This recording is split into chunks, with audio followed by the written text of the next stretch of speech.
Hello everybody. Today I want to look at some very simple point position methods within Bifrost. Really what I'm going to be showing today is how we can get the point position from a group of points. Now the method I show uses a scatter node, and the scatter node does output the point positions automatically, but I'm very interested to show you how to get that if you don't have, or you're down the line from the point scatter and you want to get those point positions, maybe wrap it in your own compound. And then maybe just something fun, very simple to show what to do or what you could do with those point positions. So what I'm doing here is I'm just dropping down a plane, and then I'm going to create a Bifrost graph. And I'm going to drop the plane by middle mouse dragging that into here. Now, if I plug that mesh straight out into the output, you could technically hide the plane here because now the plane is being output via the Bifrost graph. And if I open the data browser, you're going to see a whole bunch of things on this plane. You're going to see one of those being point position. And what you're seeing here is the X and the Z coordinates, technically the X, Y, and Z coordinates, but because there's no Y axes, they're all 0 for every vertice on this plane. It does come in with a bunch of other attributes, so you've got your UVs and your normals, but for now what I want to do is I actually just want to drop down onto this a scatter points. So what this will do is it'll take your plane as geometry in, and then we're going to scatter 1,000 points onto that. So if I just go back to here, open in browser, and we look at how many position points, there's only 121 vertices or points. But if I now bring this output out, the plane will disappear. We should barely see that there, if I select it, the points being scattered. And now this is updated to this part of the pipe, and we have less objects or less attributes, but we still have our point position data, and there you can see we have 1,000 elements, and all of those have an X, Y, and Z. So that is our point position, and you can quite clearly see that it is point underscore position. So that is the attribute name, and we can access that attribute at any point that we like. You can grab those attributes right here from the positions on the scatter, but if you don't have that accessible, you can go and get a getGeo property. And this node lets you kind of get any property that might be on the geo that you're plugging into it. So I'm going to plug that into there, and I'm going to type point underscore position. And that means now that this node is looking for the point position. Now, if I just jump back to our data browser, an important thing to pay attention to is that this is a float 3. It has X, Y, and Z information. So we're going to have to tell it here, please expect, so I'm right clicking, set value, please expect a array math float 3. Now, the reason I'm choosing an array is that there's more than just one point. There are many points, so it's an array of data.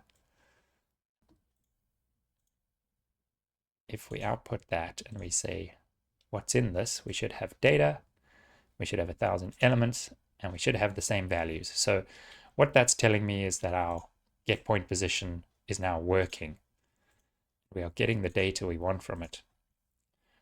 I'm just going to drop in a point scope node. This just helps us visualize point data a bit more nicely. So if I plug that into there, and I'm actually just gonna kill that and hit the diagnostic. So now we can see the points here. I can actually deselect the Bifrost graph, and this node lets us scale those nodes up a little bit, or those shapes, those points. What it does is it puts a visual representation of a point onto the viewport for us. What's very cool here is you can actually just tell it what attribute you want to visualize. Right now it's visualizing the point normal. So if I actually go and grab my point position here and drop that into this, it will now give me the point position in a color format based on colored property here.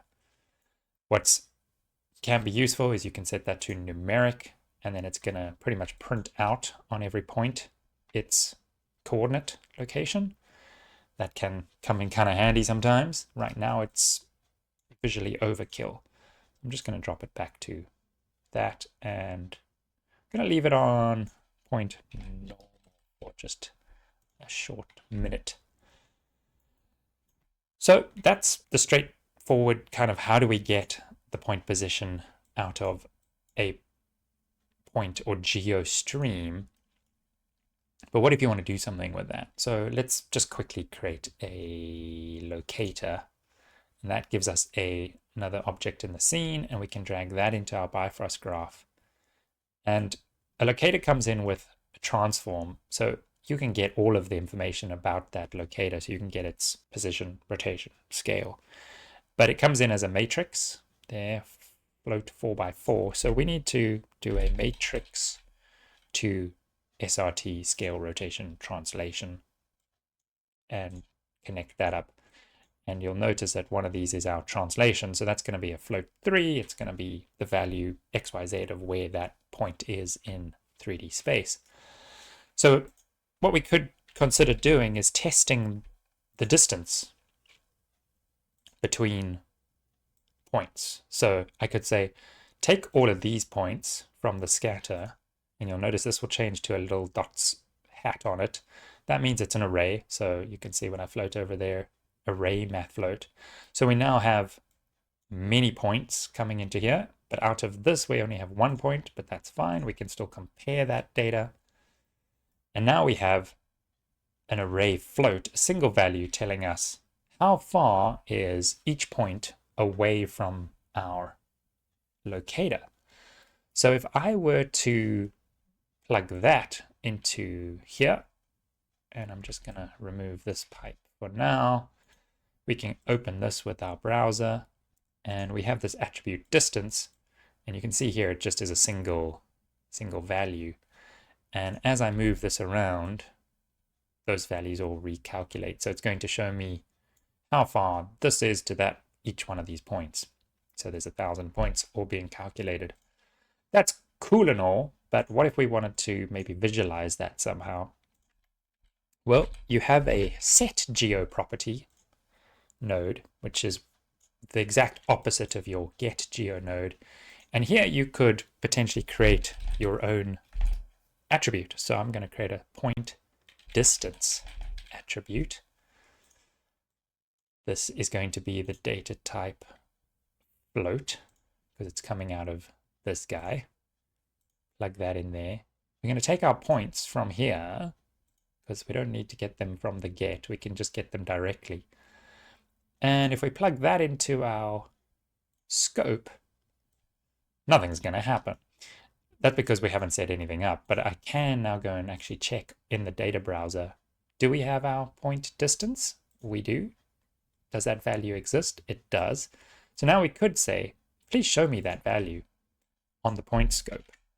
So if I copy that value, I paste it into here, this will now go white because we are visualizing colored property, but the point closest to it is black, and it changes to different shades of gray. Now, this is working between a 0 and a 1 attribute, and as you might have seen, a lot of these values were above 1. So everything above 1 is going to be bright white. So it's not really visualizing a very useful attribute here. But if we were to set this to heat map potentially, it would show us more information. So now you're starting to see values going beyond the 0 to 1 range. It's still capping it, but it's a more useful visualization of your point distance.